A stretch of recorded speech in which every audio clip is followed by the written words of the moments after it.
English-speaking regions of Cameroon have for decades complained of marginalization, particularly in education and legal systems, by the Francophone-dominated government. These grievances have triggered widespread protests and violence since October 2016.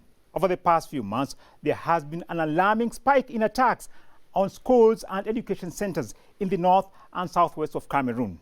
In one such incident last October, at least 8 children were killed and a dozen wounded after attackers stormed a school in Kumba. One of the affected parents speaks out on the death of her daughter. My heart bleeds a lot because her death was so tragic. She went through a lot of pain. We want peace, no more killing. Hello, I'm Mubarak Kenyam, and welcome to this week's edition of Africa Today, which is focusing on the Anglophone crisis in Cameroon. We are discussing the underlying reasons for violence, which continues to impact negatively on lives of people in the region. In the second part of our program, we shall be talking about the impact of Brexit on Africa and how Britain is undermining regional economic blocs in Africa in pursuit of its economic interests. Cameroon's Anglophone crisis. Cameroon, a former German colony, was divided between the Allied French and British victors at the end of World War I. In 1960, France granted independence to its colony. Britain, however, had a different proposition. A United Nations referendum was held in British Cameroons on 11th of February 1961 to determine whether the territory should join neighboring Cameroon or Nigeria. The Anglophone Cameroonians who opted in that referendum to form a federation with French Cameroon.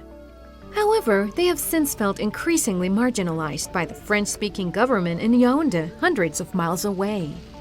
In October 2017, militant secessionist groups symbolically proclaimed the independence of a new nation.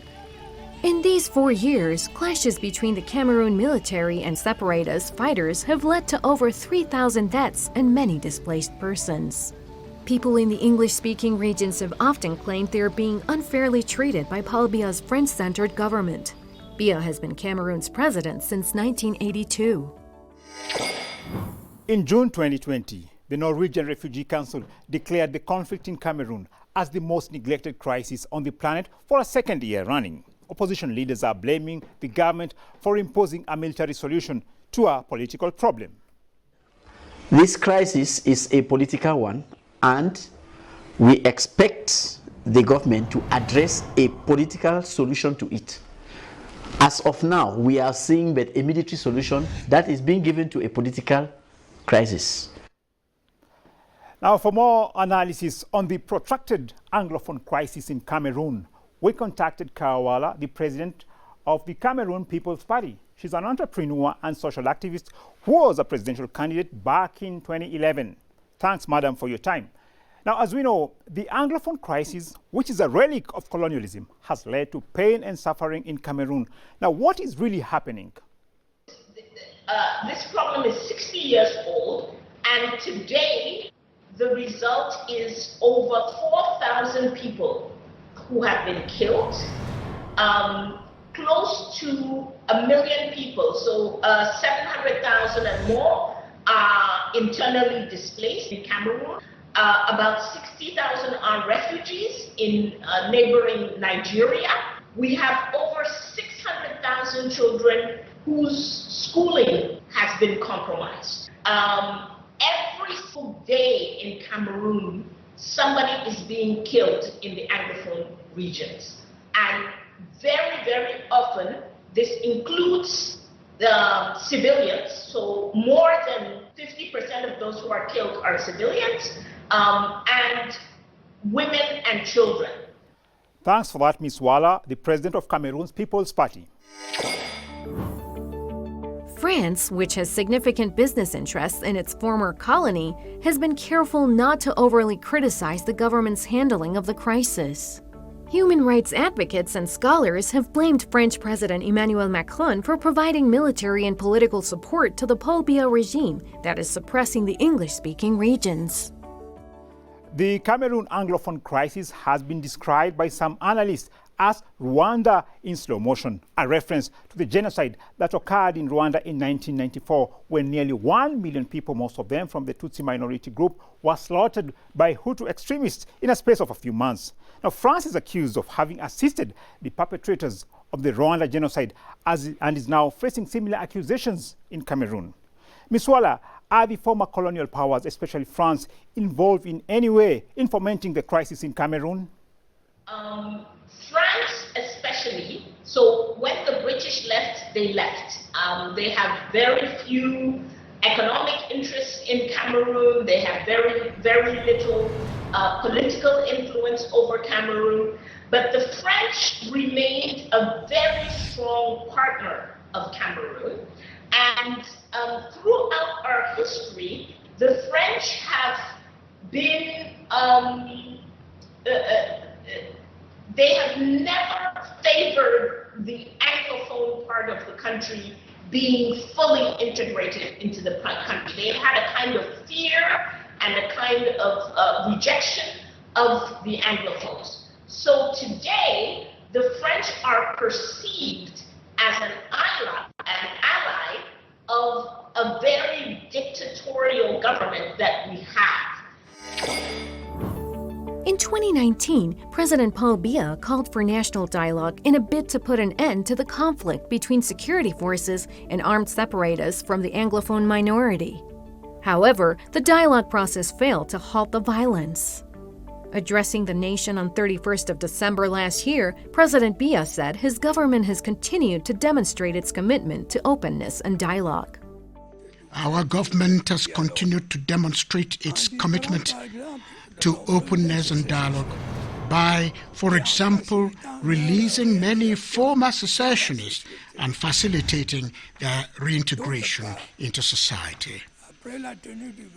Furthermore, after the major national dialogue, the government fast-tracked the implementation of an ambitious decentralization policy, which includes a special status for our northwest and southwest regions, which takes into account their specificities and aspirations. The government says it is committed to dialogue. What was the outcome of the dialogue between the government and the secessionists in Cameroon? The secessionists, who are, the armed group on the ground, were not present in the dialogue as a movement. There were some individuals there who claimed that they used to be armed fighters who had put down their guns, but they were not there to speak in the name of this movement. So this was not a dialogue that you could speak of. You could not see two parties clearly represented. You could not see a neutral facilitator that had credibility with the different warring factions. It was a farce organized by the government to sort of tick the box and to sort of get people off their backs because there had been such a strong demand for dialogue. Thousands of small-scale farmers in Cameroon's English-speaking southwest and northwest regions have been forced off their land by armed conflict between government forces and Anglophone separatists. Now, how has the Anglophone crisis impacted on Cameroon's economy, especially the affected regions? A war economy has installed itself in these two regions. So the population and especially economic actors are being extorted both by the armed groups and by the army. And so you find that people, to be able to get out their agricultural produce, to be able to get out their merchandise, are having to pay to whoever is controlling, whichever person with a gun is controlling that part of the armed, that part of the territory. The other thing is that smuggling has greatly increased. The economic effects of this, the social effects of this are devastating. Thanks, Ms. Wala, for that insight. Now, are regional bodies such as ECOWAS and the African Union playing an active role in ending the Anglophone crisis in Cameroon? At this time, it's very unclear for us whether the African Union does not see this as a priority crisis, does not see all of these people dying as being a matter of extreme urgency. For us as Cameroonians, it is a matter of extreme urgency as we lose people every single day. The deaths are horrific. The violence, including gender-based violence against women, we have children dying in this conflict. We are not seeing the support other African countries and from the African Union that we would have hoped to get. Well, we do hope that the African Union will take action and resolve the neglected Anglophone crisis in Cameroon for peace and prosperity to return.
Brexit's impact on Africa.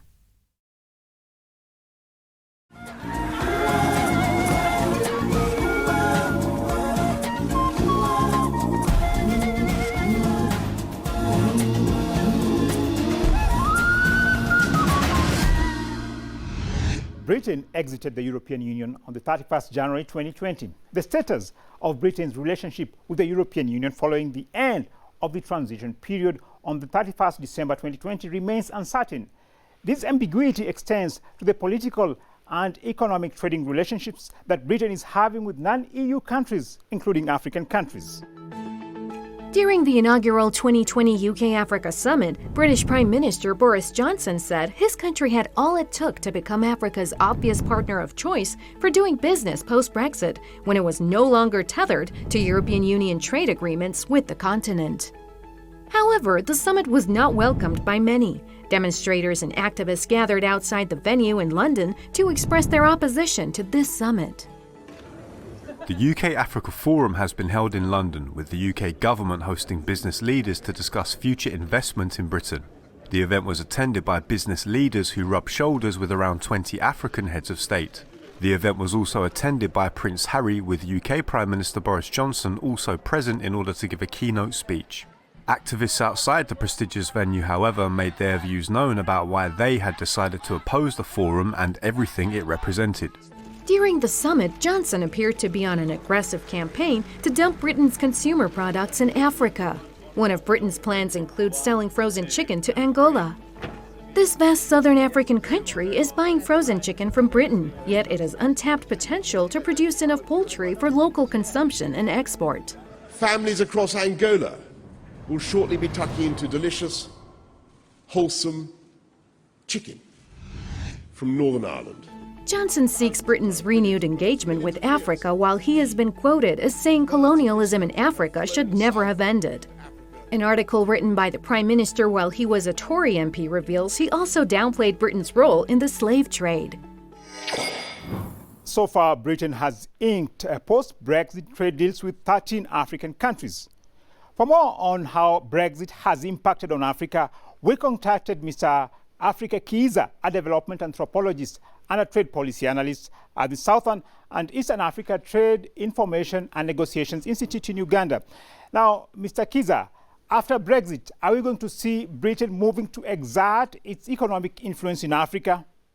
Now, with Britain ceasing to be part of the EU, the only solution on how it can maintain its firm grip, its imperialistic grip on its former colonies, is through negotiating the same unfair free trade agreements with the same rigged rules and double standards with the countries of Africa and actually even the Caribbean and the Pacific.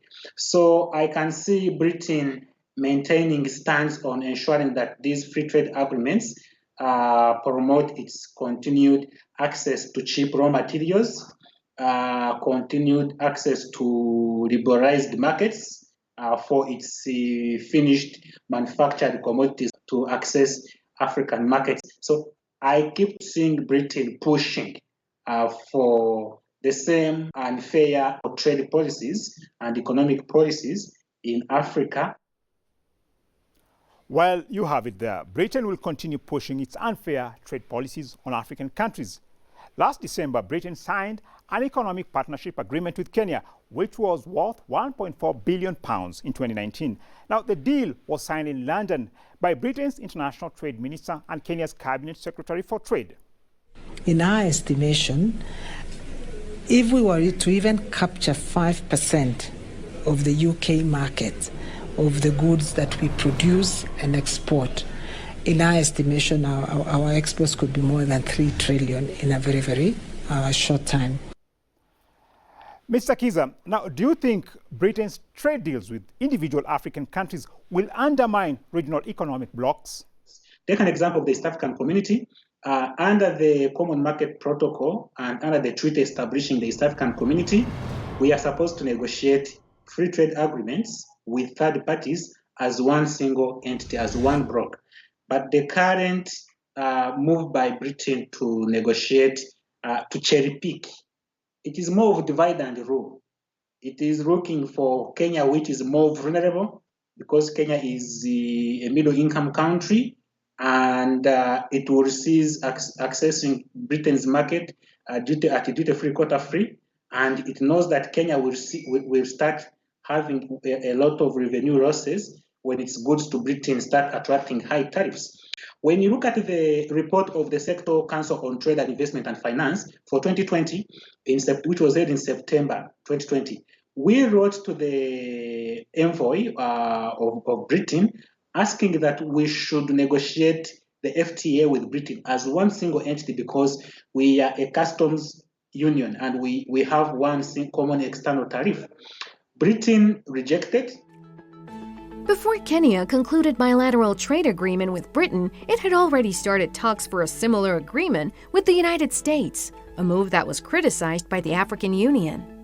The immediate former Secretary General of the United Nations Conference on Trade and Development, Makisa Kitui, has said that Kenya should consider going with the rest of the continent to the negotiation table with the United States.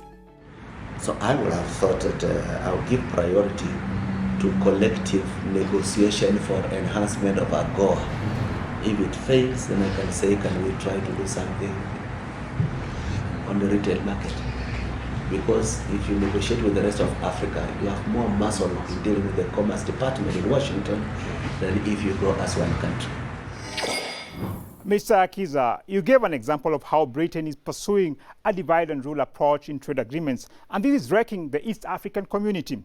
Now, the United States also appears to be reading from the same script as Britain. Now, as you know, trading within the African Continental Free Trade Area started on the 1st of January 2021. Now, do you think this nascent agreement will fall prey to the divisive approach by Western countries in Africa? The challenge here is that the Britain deals with African countries, risk undermining policy space, but also preferential arrangements under the African Continental Free Trade Area, especially if we grant more trade preferences to Britain than to what we will grant to ourselves, respectively, under the African Continental Free Trade Area. So it would have been better for Britain to adhere to the advice of the African ministers on trade, who had called for African member states to cease negotiating reciprocal free trade agreements with third parties until we have fully ratified and implemented the AfCFTA. When Boris Johnson announced his plans to make Britain Africa's investment partner of choice post-Brexit, he was well aware that he has to contend with China's power in Africa.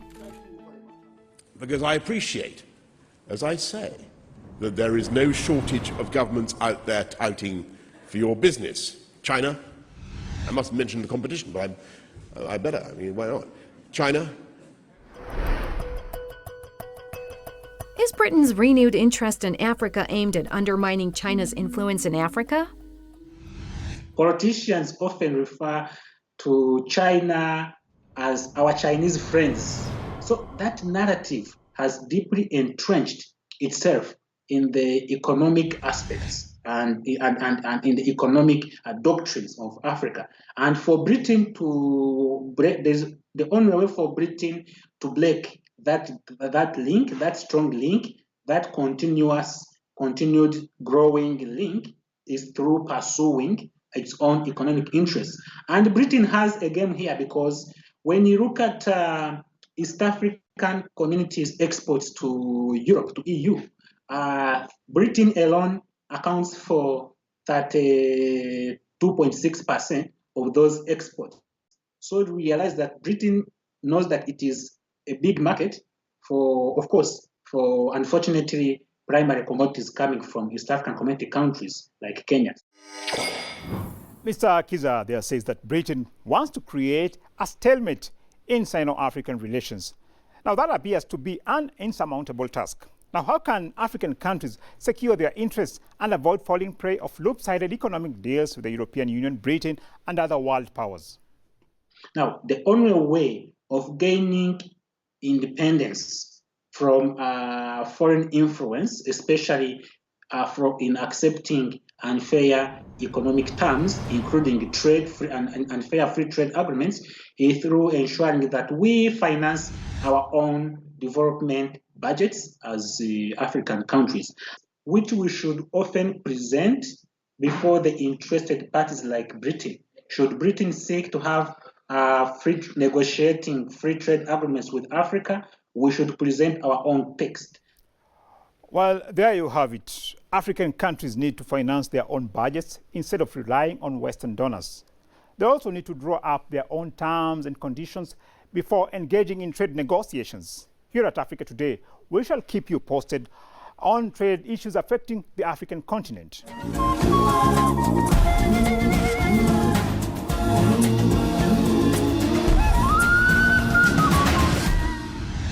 And with that, we come to the end of our show today. Thanks a lot for watching, and do let us know what you think through our social media handle. On behalf of the entire Africa Today team, goodbye for now.